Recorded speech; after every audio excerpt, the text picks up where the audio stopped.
we would just again like to start by acknowledging country. We're on the lands of the Wurundjeri people of the Kulin Nation to pay our respects to elders past and present before we start talking about the future. And just a few minutes left to do your sticks in the Bunjil's nest before the end of the meeting, and Fiona will talk to Brian McKinnon later on about just the meaning of the nest and the message for hope for the future.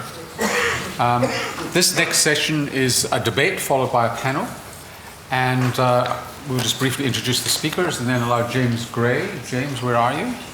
There he is. Oh, good. James is here. Thank goodness for that. The two debaters. The first is Greg Barnes, who's a barrister and national campaign director for the WikiLeaks party.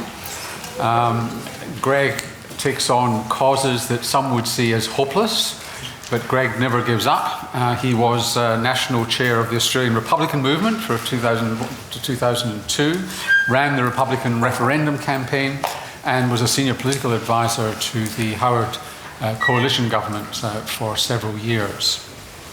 And our other debater will be Nick Moraitis. Nick is an incredible entrepreneur, activist, change maker.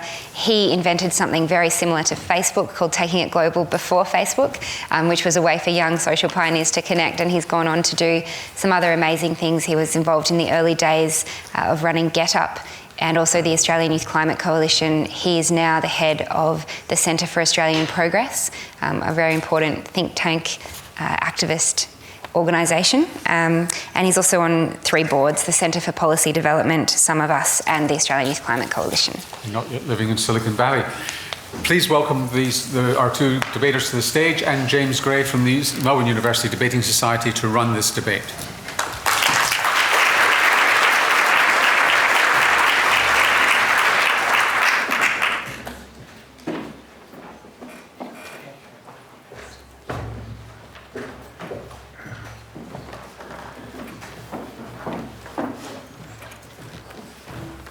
Today's motion will be that some things are too important for democracy, and speaking to affirm this motion will be Greg Barnes, and speaking to negate will be Nick Moraitis. Each speaker will have 10 minutes to present their affirmative case, and then, as a debate allows, have two minutes to respond. We'll be knocking once at 8 minutes and twice at 10 minutes to make sure they keep to time, and hopefully we don't have to knock again after that. So with that all said and that cleared up, I'd like to welcome Greg to commence his affirmative speech.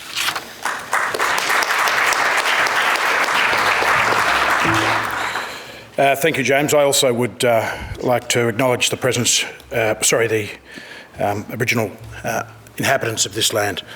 I want to talk a bit about 2 areas of policy that are of interest to me as a criminal barrister and someone with an broader interest in the criminal justice system, and that is drugs policy and, secondly, policies around sentencing, as being prime examples of the way in which Australian democracy has dealt with an issue or not dealt with an issue simply on the basis that democracy, both at a federal and state level, has effectively been outsourced to 3 groups.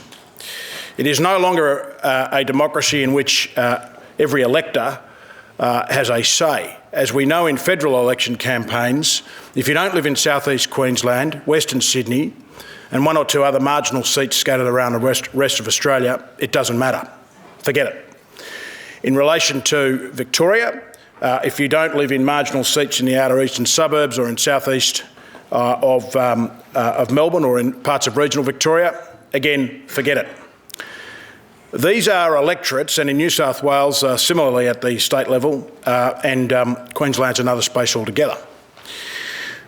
Can I say that the tragedy of the way in which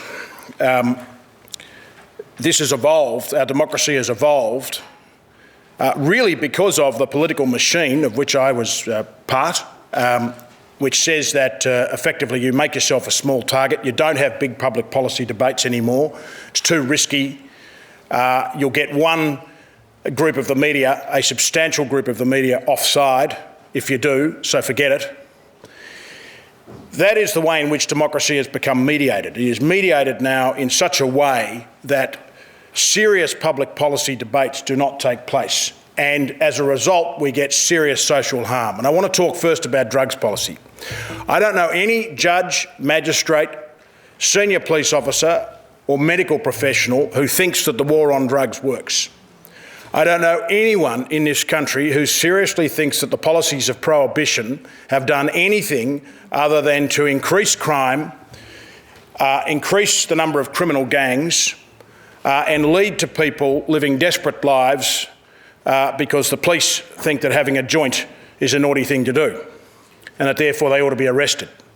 If you had in this country a rational debate on drugs policy, you would offend the Herald Sun, you would offend the Daily Telegraph, you would offend some of the Christian groups that are particularly prevalent in marginal seats, and you would offend the Law and Order Brigade, which is some elements of the police force, usually at the lower ranks, and amongst the police unions. And so what you have in Australia is you have politicians who say, we know that the policy doesn't work. We know that the war on drugs is a monumental failure. We know that it costs billions of dollars a year and we don't see anything for our money. We know that it's a scandalous waste of money. We know that Alex Wodak and others in Australia 21, Mick Palmer, the former Federal Police Commissioner, we know these people, we know what their views are, we know they're experts, but we're not going to do anything about it. And we're not going to do anything about it because the way democracy works in Australia today, it just makes it too hard. So we will continue to pursue a wrong-headed policy which does enormous damage to innocent people and which simply means we fill our jails, as is particularly happening in Victoria at the moment, we fill our jails with people who shouldn't be there. That's example one. The other one is broader, and that is sentencing in the criminal justice system. Again, I don't know any politician in their right mind, and there are some, a few. I don't know, and I hope there are a few here today who heard that, I don't know any senior lawyer, judge, magistrate, criminologist who thinks that sending people to jail for long periods of time does any good at all. But when is the last time we heard a politician in this country say, I'm going to get people out of prison? Other than, to his great credit, Nick McKim, the Greens Minister in Tasmania, who has said that and has done something about it. In the rest of Australia, particularly in Victoria, we've got a headline today in the papers saying we're going to continue to increase numbers, and you've got some idiot spokesman for the government saying, oh, well, that's what the people expect, that's what they want, so we're going to give it to them. That is the way we shape our policy in relation to criminal justice.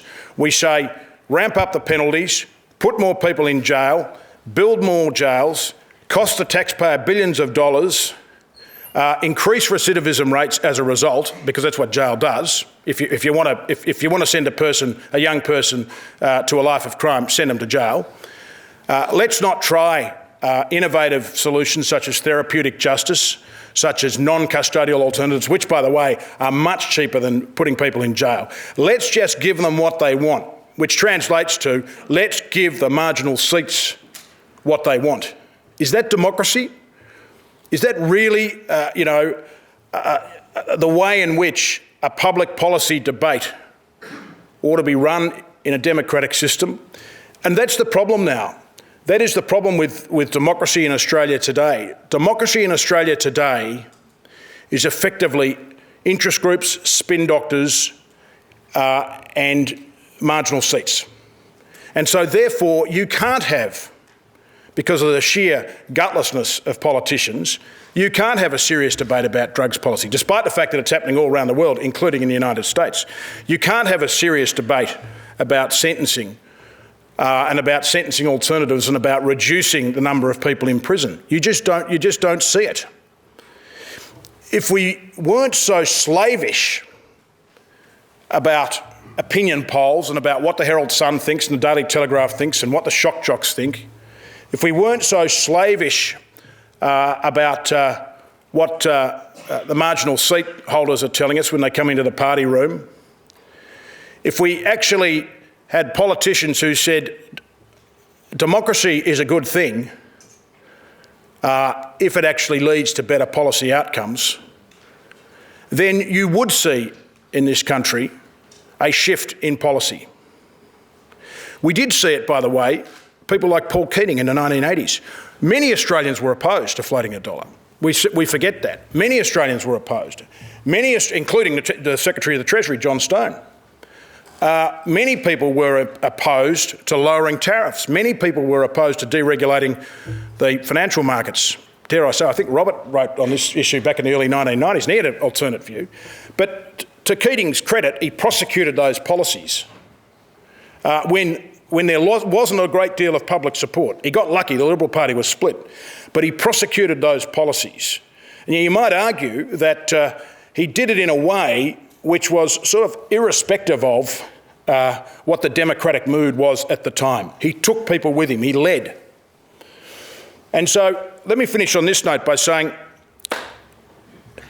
too much democracy in a society leads to cancerous outcomes like we have today.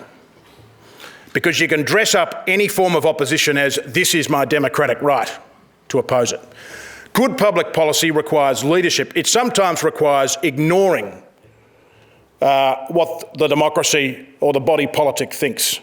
If it's the right policy, if it's the right thing to do, then you do it. Again, finally, to quote Keating, leadership is not about being popular, it's about being right, and it's about doing what you think the nation requires. And sometimes that means doing things in a way which ignores what those in marginal seats want to happen, ignoring what the populist mood is.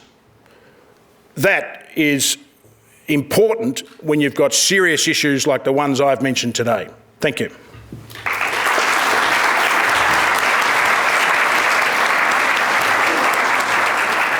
I thank Greg for his substantive comments and now welcome Nick to make the negative case.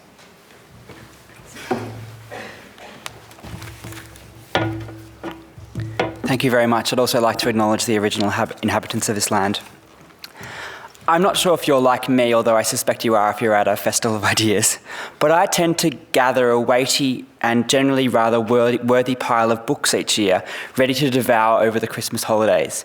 They all seem to have similar titles, generally variations on "The world is a really awful place, this is why, and here's how we fix it." Does anyone else here do that? Yeah? So I guess you'd also have experienced the deflating feeling that comes from lying on the beach and you just have pages to go and you realise the diagnosis is still underway and the prescription solutions involves nothing more than a 2-sentence epistle on how social media will save the day, written by someone who clearly isn't on Facebook because they haven't realised that it is actually populated exclusively by drunk people, cats and senators-elect throwing poo missiles. So it's easy to feel paralysed, to feel defeated in this environment, to say, look, perhaps it is democracy at fault. Some things are just too important, it's getting in the way. When earlier this week the leaders of the United States of America decided they'd rather live without a government than bring America's healthcare into line with international standards, I did think perhaps I had selected the wrong stick in this debate. Maybe some things are too important, and who needs a government, by the way, when you have guns? But upon further reflection, our democracy is weak because it is under attack. Mostly not from people of goodwill like Greg, I think we're actually pretty much in furious agreement here, but from the very forces that find a system based around equality, civic engagement, freedom, the rule of law, and our ability to actually decide to do things together, some things at all, an inconvenient hindrance to their private interest. Those in the business of fossil fuels find it really quite inconvenient that in a democracy, scientists can speak their mind, the public can rally in huge numbers, we can elect a former Prime Minister and for a time an opposition leader with the temerity to decide to price pollution or take a cut of our mineral resources. So they attack with the phalanx of lobbyists and an advertising propaganda war, undermining our respect for people with expertise and our trust in political leadership. Those in the business of tobacco find it really quite inconvenient that in a democracy we can collectively decide to elect people who mandate dull brown packaging vaguely reminiscent of the colour of the gunk filling up people's lungs. When putting up life-size cutouts of nanny state in corner stores failed. You probably remember seeing them. Philip Morris challenged Australia in international trade courts, so far without success. But now corporations are huge backers of proposed agreements that would allow them to sue for damages when an elected government acts contrary to their interest and in the interests of the public good. So don't think that the forces attacking democracy are just those last dying gasps of industries of the past. In a so-called knowledge economy, those in the business of knowledge find it inconvenient that we have existing public sources of information essential to an informed citizenry, like public broadcasting, like publicly controlled education, like universities, like this one, to the NBN. We know the power of corporate media in influencing government. Fox News egged on the US government shutdown, probably to their regret, I think, at this point. And here the Daily Telegraph and others in the News Corporation empire did their bit to kick out that last mob. Indeed, I think the media is actually the small fry situation. The future rivers of gold are not classified advertising, but rather school curriculum, tutoring, testing, and franchising in education. I don't think it's a coincidence that News Corporation's key executives now are not journalists, but actually former education leaders. These days, if you're in the business of knowledge, I think taxpayer funds look like a much safer revenue stream than TV advertising. The effects of privatisation of education, the attack on public broadcasting by knowledge businesses undermines our informed citizenry essential to our democracy. And meanwhile, it's convenient to marketers that their interest in and ability to gather vast amounts of data on consumers has coincided with the enthusiasm of executive governments around the world to use this data to monitor our citizens, with little democratic accountability. Public space now barely exists online. Our social interactions, our cultural and political expression, and our physical whereabouts are increasingly logged. To the degree this is regulated, it is not by any legislation passed by a democratic parliament, but instead by terms of service we read with a cursory glance.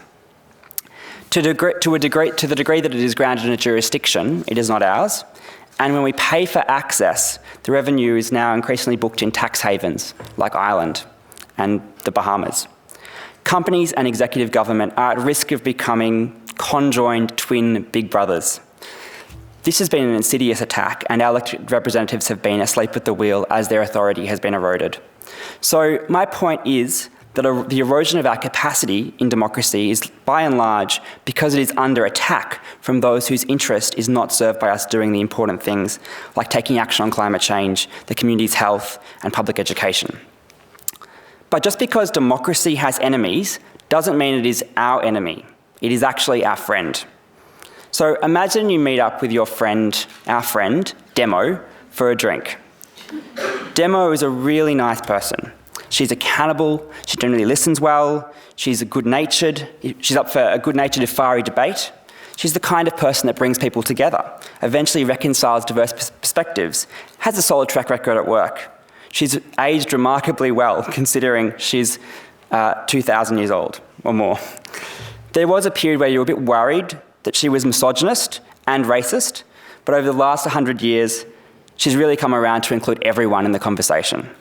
So yes, you're at this bar with your friend Demo, and Demo tells you she's under a lot of stress at work. She's feeling under attack from people who are trying to undermine her, block her good ideas, and erode her authority. So what do? Do you say, Demo, you're my good friend, it's your fault. You're just too nice. You should give in to the Harpers and retire. Let someone else have a go. And by the way, let's not see each other ever again. No, of course you don't. When friends are under attack at their time of need, you don't give up on them. Our response, similarly to democracy, shouldn't be to defriend them on Facebook, but rather to rally to their aid. So this is a festival of ideas, and I must say that I'm anxious this afternoon that we don't continue the idea of reading the books and they never actually come to the solutions. So I think we need to not give up on democracy, but rather knuckle down, preserve what we have, and strengthen those components of what we're doing that aren't working. So what do we need to do? First, we need to rebalance the democratic accountability of our multinational corporations. In the likely continuing absence of forms of global government and our national governments increasingly restricted by free trade agreements, it's going to be up to us, citizens, working together. So my friend Taryn Stein-Brickner runs an organisation which, it was mentioned I'm on the board of. I'm actually on the advisory board, but it's a fantastic organisation, someofus.org, and it brings customers together to claim their rights and to ensure that companies act with social responsibility. So when it was revealed that Apple used child labour in vast Chinese factories, Some of Us mobilised hundreds of thousands of shocked Apple customers and helped secure key improvements. I think increasingly it is going to be up to the sum of us working together. Second, I think we need to go beyond reactive campaigning. We need cultural change around our expectations of corporations. These days, I think we almost take for granted the type of criminal corporate behaviour we saw in the global financial crisis, or this week that was alleged at Leighton Holdings. They're just doing what companies always do, trying to make as much money as they possibly can. I think increasingly there is interest in a new type of company form, the B Corporation, which stands for a blend of social and purely commercial purpose.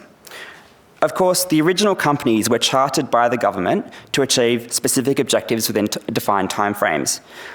And I wouldn't propose that companies' objectives should be set by the state, but we do need to return to the notion that all companies should actually be B corporations, serving a social purpose beyond profit.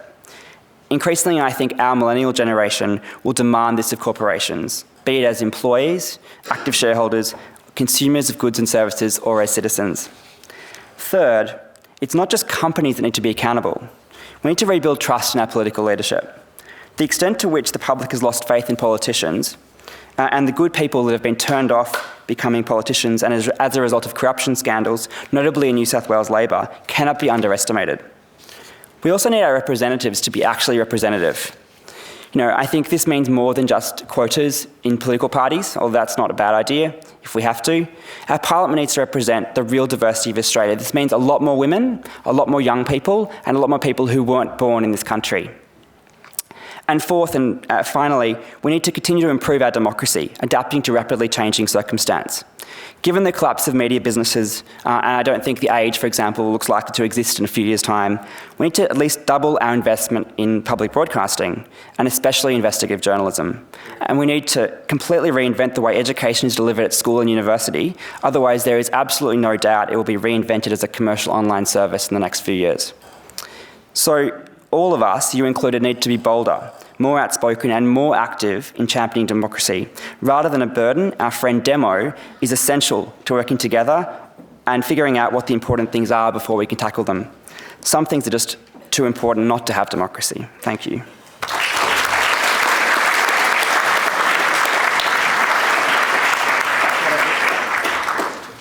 I thank Nick for making his case, and now we move on to the responsive part of the debate.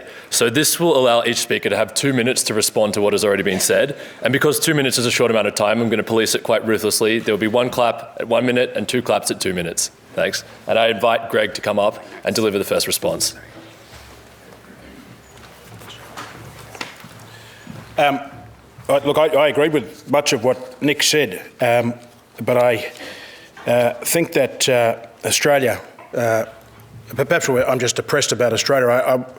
I'll say this. I was recently in New Zealand, a country which I think takes its democracy much more seriously. And one of the reasons for that is because you have mediated governments. You have governments because of the electoral system, which are coalition governments. And so you get public policy debates, I've noticed in the media over there, in a much better way. The democracy is much more in sync with public policy discussion. It's not simply about populism. And we could, I think, look at New Zealand as a model of what Australia could be. But at the moment, unfortunately in this country, and it's been happening now really since the end of the Keating years, in Australia we simply have a democracy in name only in many respects, because it has become filtered, a filtered democracy where only certain people get a say.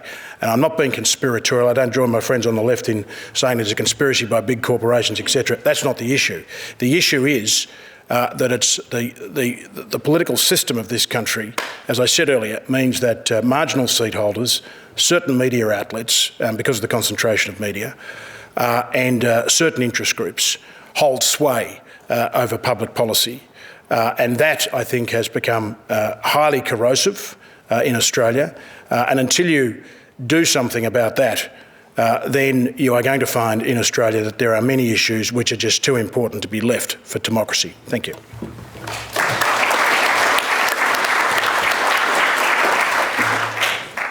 Thanks a lot, and I also furiously agree with many of the points that Greg was making.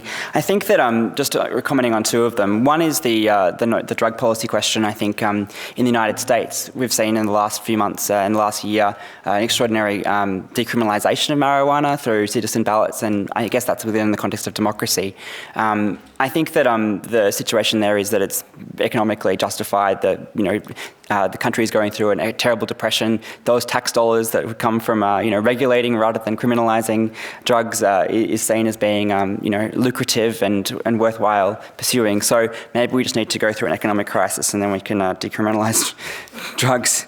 The second point I think I wanted to make was around incarceration and the increasing sentencing situation. I think that's a terrible situation. I don't have an answer. I do wonder whether we can tackle that at the other end of the other end of the spectrum, I guess, by a massive intervention in something more popular like early childhood education. I think that the evidence suggests that investing in early childhood education has fantastic outcomes. It's the best thing we can do to ensure people don't engage in a life of crime. So I think maybe there are more popular things we can do to approach it from a different direction. Thank you.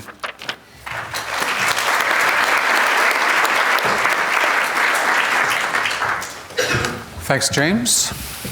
Could you please thank James for moderating the debate? James is President of the Melbourne University Debating Society.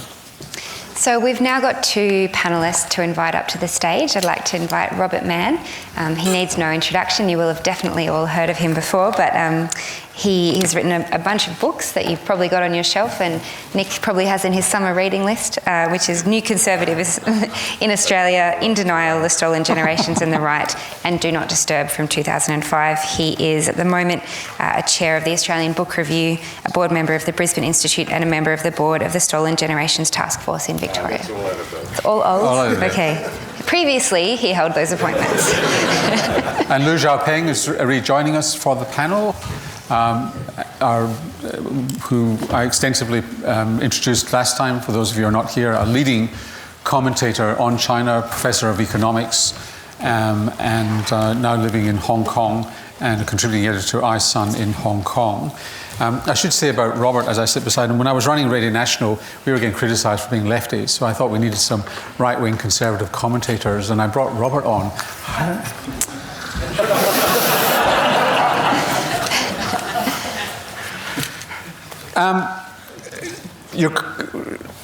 Xiaopeng, what's your comment on this? Are some things just too important for democracy? Well, it's really outside the box. I do believe that because since I self-exiled myself from China, it's been more than 20 years. So I believe I do understand, but my strong feeling is democracy now is under huge, it's a threat, not from within, but also from outside. So that's the signal I want to, and the message I want to cross. That one is from China, not because Chinese don't like, actually Chinese people overwhelmingly want democracy, but unfortunately, most of them don't really understand what really democracy means. And that could be very dangerous. And part of the reason is, maybe I'm wrong, is misled by the West, understanding what is democracy. That's the relevancy to it here. So we've led them up the proverbial garden path with our behavior. Is the one misleading is democracy is so much attached to self-governance. So you take it for granted that everybody is, together, tight this, which is not really the case. We are facing the future, people really globally moving around. So in China, so that is the particular case. We have 100 million people already can every year basis have to find another place to work, and leaving behind they're old and young, so only the children's leaving behind already in a scale of 60 millions. So if you ask what is the democracy for this kind of people, of course, first thing is I want to be in the place, it's better for me, but how much they've committed to that place, nobody really think about that. That came up a little bit in the previous session as well about the geography of democracy, and I was recently on King Island where they have a challenging situation where there's a big vested interest campaign against a wind farm on King Island, and they did have a vote and 60% of the community voted to proceed with a feasibility study, but it was hotly contested, and one of the issues were that you have people who owned property on King Island, wealthy people who had holiday houses there, and they didn't want the wind turbines because they liked the views the way they were. Whereas the people who lived there, some of them were really interested in that economic development. So who, in that situation, there was huge arguments over who should actually be able to vote. Right. So adding another case from China, not long ago there was a kind of demonstration, people protesting a new big chemical industry plant. So people really showing up, actually not in that city. But so the main financial benefit, because the physical system design from that city is to come to the people, but the surrounding areas not benefit from that. So they come to protest. People outside misunderstood is that the local people against this project actually is not. So this kind of things, yeah. So Robert, where do you sit on this debate? I mean, my trouble is that we're debating 7 different things at once. So can I say that the question about China is quite different from the question about Australia? And if it was, if I had to say something about China, I would support a liberal democratic system, although God only knows what will happen if that ever comes. But I think it's more useful if let's say that if we're talking about by the word democracy, the kind of system we know in the Western societies, which is essentially representative form of parliamentary or congressional system leading to a government which then makes decisions. Then the question becomes, does that form of government with which we've been familiar for a very long time and which I would imagine almost everyone in this room roughly supports, including me, whether there are things to be worried about in regard to that? And then we can think about different countries, and I think maybe it's more useful to think about Australia, as that's the one everyone here kind of knows. Now, if the question is, the way I'd put the question that we're debating slightly differently, are there really grounds for worrying about the adequacy of the parliamentary system that we have? I'd say there are, and they wouldn't be, except for a couple of things Nick said, they wouldn't be the kinds of worries, the populist worries that Greg raised, although they would worry me, but they wouldn't seem to me to be fundamental. For me, one has to think of priorities. The priority, in my view, overwhelmingly in our age, is that human beings are faced with the possibility that if we do not take action on climate change, we will destroy for future generations the planet. And then the question I put is the kind of system that we have adequate to the challenge? Has it proven adequate to the challenge? And I would say, with the possible exception of some parts of Northern Europe, overwhelmingly it's not. And then the question for me becomes, why have we so singularly failed to solve the overwhelming, or even to begin to solve the overwhelming problem of our era?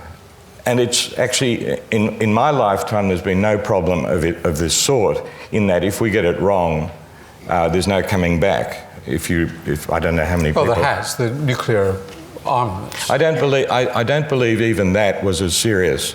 It'd be silly for us to now get, like we used to on Radio National, but it seems to me that anyhow, even if you're right about that, the question is that if, say in the next 30 or 40 years, we go on continuing, including China, which is the biggest problem of all, continuing to burn fossil fuels, we are destroying, and forever, or forever as long as human beings can think, this planet. Now, in my view, I've come a lifetime of support of democratic systems against communism, where I used to be I used to be a conservative for that reason.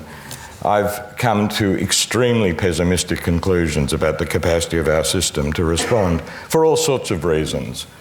I shouldn't talk for too long, but partly because of vested interests, partly because of, in our case, the astonishingly ridiculous situation of the media where a climate change denier essentially is in charge of 70% of our press.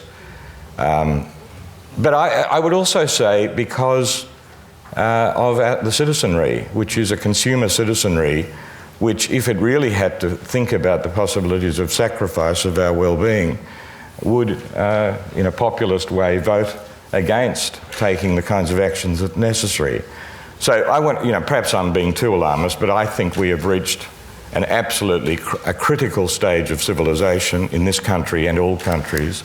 And it seems to me we have to think that our present institutions, liberal democratic institutions, which have served us well, have broken down. So, Greg, your solution seems to be the benign dictator. Well, no, what I was really saying was if you look at true leadership, you move ahead of public opinion, and I think Paul Keating was the example of that. He not only did it on that issue, but he did it on the Republic. When Keating took on the Republic, the support was around 30%. By the time Keating finished with it, it was well over 50, and it was only sabotaged by the little man who came after him. It's no slight on anyone who's short, I can assure you. It's before I get any litigation against me.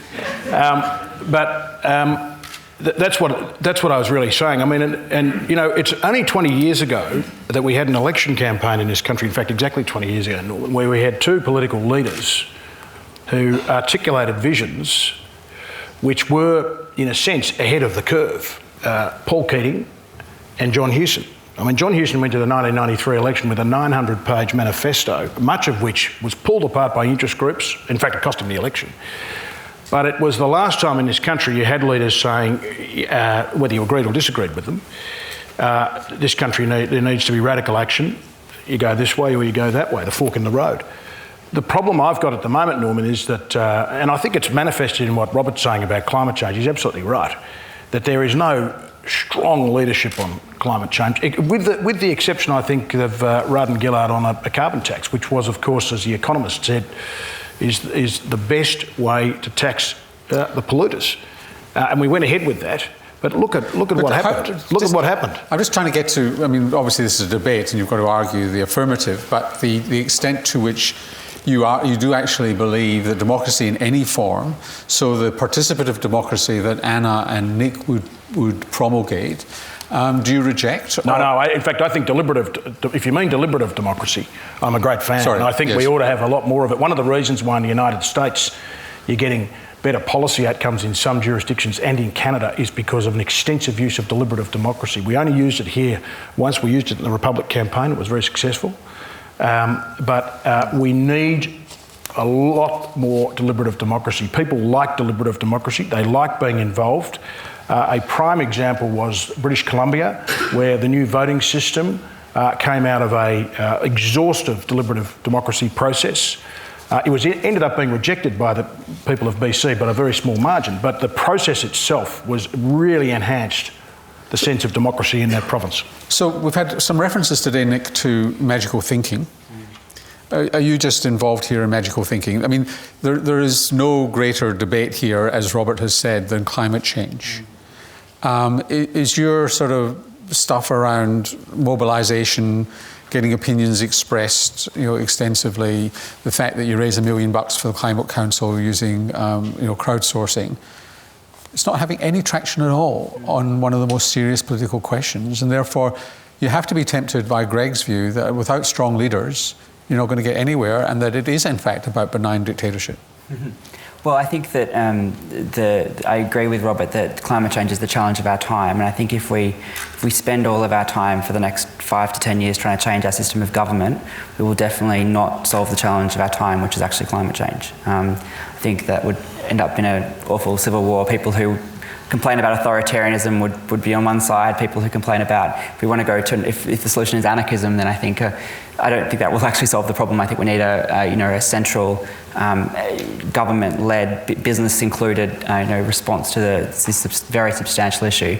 I think that democracy has proven itself to be capable of dealing with very complex issues. If we think about the civil rights movement in the US and a whole bunch of issues, I mean, that wasn't necessarily purely the representatives getting together, the elite people who were already in charge. You're talking about the civil rights movement? Yeah. The only reason the Civil Rights Act got passed was Lyndon B. Johnson. That's right. That's the only reason. Kennedy, well, I think that the argument was that Kennedy would not have got that through. It took Lyndon B. Johnson to get that through. I mean, Same with the Clear Air democracy. Act. It isn't like he took over in a coup. I mean, I think that leadership and democracy are not two different things. I think that we need to ensure that our political leaders are bold, that they have the backing of the public. That means we need as civil society to be bolder and to be smarter in how we mobilise and work to assist them in providing them with support. I think that Kevin Rudd, for example, on the mining tax made a massive blunder by not telling anyone about it prior to launching it, which meant that no one could get organised to actually support it. I'm also not convinced that civil society in this country is coordinated and bold enough to actually talk about issues related to the role of government in our society. So I think that we need to do more to embolden our leaders in the face of the very difficult situation with the media and with the constraints that imposes. Xiaopeng and then Robert. Yeah, well, this talking about the climate change. The one threat actually coming from this, the currency system, so sovereignty, the big ones like States and China. China has come now realize if China print the money, the world would accept. But that kind of system itself is not without, the democracy has no power to check it out because a single person, the decision can make huge impact on the global change, which is particularly the case of China. The former just left Premier Wen Jiabao, right, trying to play a very active role in Copenhagen when they try to make his name down in history. He made some, but in reality, he was the one now broadly accepted responsible for the huge, money issue, and his family benefited so much in terms of more than $1 billion US. Now the money already get out of China, and then maybe his son relatives would benefit a lot. So you were checking how much his family got, comparing the huge loss in terms of climate. So that's trivial. So with this kind of system, without being able to check, we are talking all kind of deliberative democracy, all kind. But what we do about that, if they can keep printing the money, Quantitative easing, they called it, I thought. Yeah. Robert? If I can, there seem to me two strands which I don't think are actually in contradiction between Greg and Nick. On the one hand, there's a sense that shifts in opinion and those working for shifts in opinion do change things on the one hand, and that you're calling democracy or whatever it's going to be called, I agree with. On the other hand, Greg says strong leadership is needed to get change. And I think the two are not at all in contradiction. I think there have been two great changes in Australia since I've been following politics, which wouldn't sometimes not have been predicted. One I was against, but one change was the end of white Australia. Now that was relied upon changes in attitude, actually not just in Australia but in the world, the recognition in the West of the shame of racism, but there were groups in Australia fighting for many years on this question. But eventually, and I think it was because, in fact, the leadership you need in this country is bipartisan leadership. When both sides of politics agree on something, great things can happen.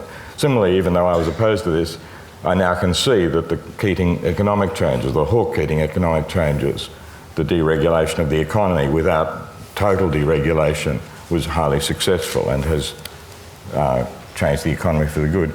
So that I actually think the argument about the enlivening role of democratic opinion and groups that are fighting to change opinion is not inconsistent with Greg's view that you need strong leadership to do it. Then the question, if you come to climate change, is why in the hell are we not getting that at the moment? And I think it's a different kind of problem, and it's partly because no individual, it's the first problem of this sort, that no individual country's actions are sufficient, so you need coordination of action across nations. It's an international relations problem as much as a national one. But in our own country, we've seen what's happened, that the issue has proven lethal to those people like Kevin Rudd, Julia Gillard, and who tried to do something about it, because in part of the power of vested interests, in part because of the shameful nature of the media. And if we're going to, it seems to me anyhow, if we're going to have progress on the issue I regard as the preeminent issue, we have to begin seriously as a society to think about a democratic system which doesn't allow a grotesque concentration of the kind we have, and which forbids vested interests from interfering either in the media indirectly or directly in the political process by buying parties or by using money for campaigns or for lobbying or whatever that distorts the political process. How would you do that? Well, I mean, you know, what you'd partly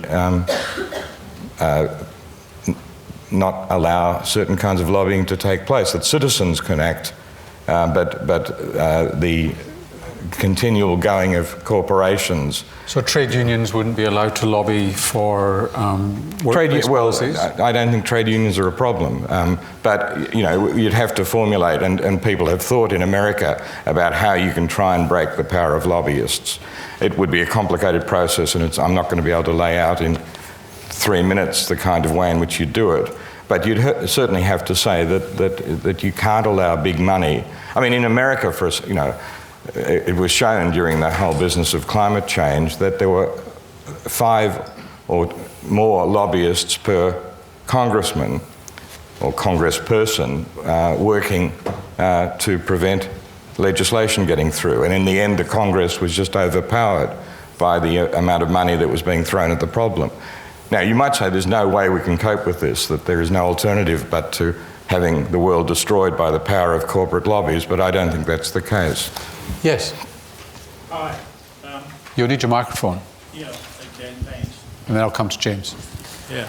I always thought the first requirement of democracy is free and fair voting, and we fail on both counts in that respect. We have compulsory preferential voting. If your vote's to count, you must vote preferentially. That's not free voting. And as for fair voting, we know there's no perfectly fair voting, but especially in the Senate, it's probably the unfairest voting system in the world. It's just plain fraud. Votes are transferred without their knowledge. We're in fear of becoming a plutocracy. We've just had a billionaire form his own political party, and it looks like he's getting the balance of power in the Senate. I think he spent $10 million on doing this. We're going to finish up being run by super families, billionaire families, if we're not very careful.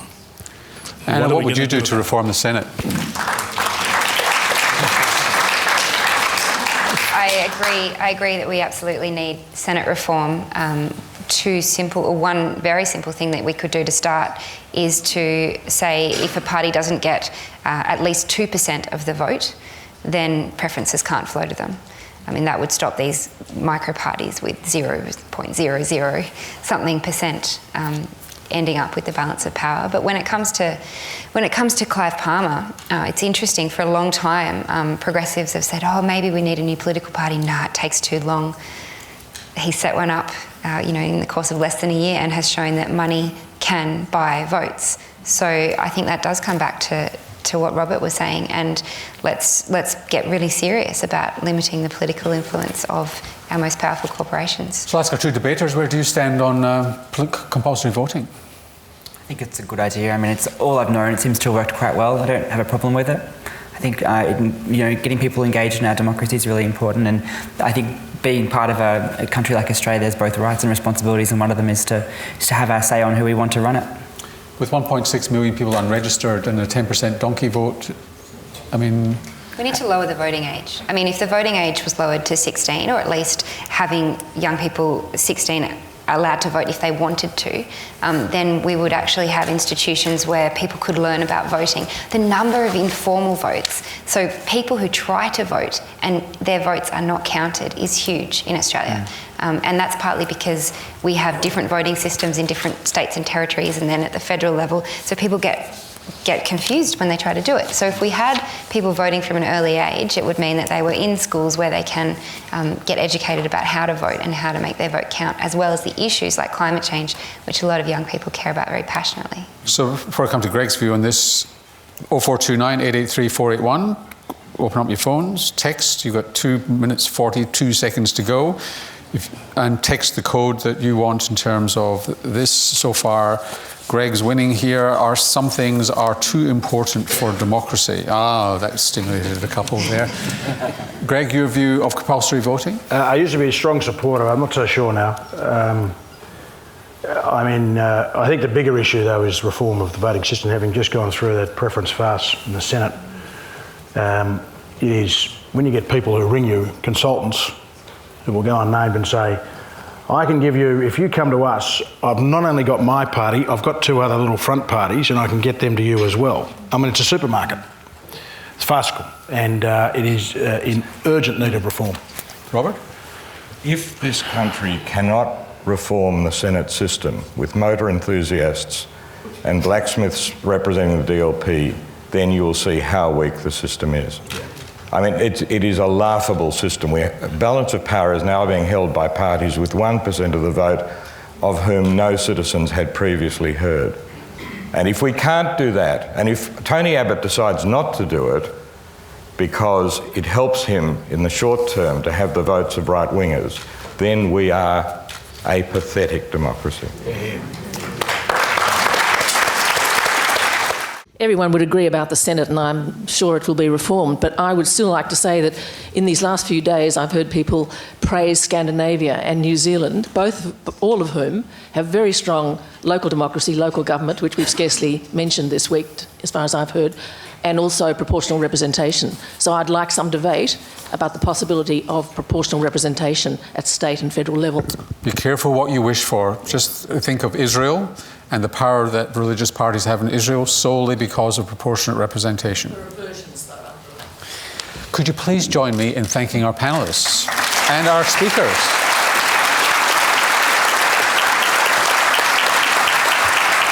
So just before we finish, that's the people who voted by getting up your phone. Let's have a show of hands. Those of you who think, I just want to see the representation of this. So those of you who agree with the proposition that some things are too important for democracy, could you raise your hands? And those of you who reject that proposition? So it's close, pretty close. So probably reflected in the votes there. Thank you very much indeed. We'll just reset the stage and we're going to come to the final session now of this wonderful Festival of Ideas.